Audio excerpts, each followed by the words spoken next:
வாழ்க்கைக்குள்ள வரலாம் போகலாம், உங்க தர்மம் உங்களை விட்டு போய்விடாது. யாரு வேண்டாலும் உங்களை கேவலப்படுத்தலாம், நீங்க செஞ்ச உதவி உங்களை விட்டு போய்விடாது. எத்தனை பிள்ளைய நீங்க பெத்தாலும் அவர்கள் உங்களை பார்க்காம போகலாம், அவர்களை பெத்து வளர்த்த புண்ணியம் கடைசி வரை உங்களை காப்பாற்றும். இதுதான் சத்தியம். ஏன் இந்த உலகத்தை நம்ப மாட்டேங்கிறீங்க? உலகத்தை நம்பாட்டாவே இறைவன் தந்த வாழ்க்கையை நம்பலை அர்த்தம். வாழ்க்கையை நம்பாட்டாவே இறை நம்பிக்கை போயிரும். எவ்வளவோ பிரச்சனைகள் வந்து தீர்க்கவே முடியாது என்று சொன்ன எத்தனையோ பிரச்சனைகள் தீர்க்கப்படவில்லையா?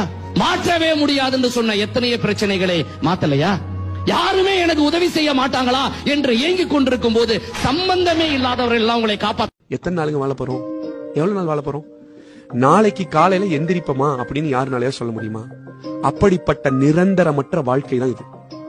இந்த உலகத்துல வாழ்ற அத்தனை பேருக்கும் அடுத்த நாள் காலையில் எந்திரிப்போம்னு 100% எழுதி கொடுத்து நம்பிக்கையோடு இருக்கிறது வேற சொல்லவே முடியாது. அதுக்காக எல்லாரும் செத்துருவாங்கன்னு சொல்ல.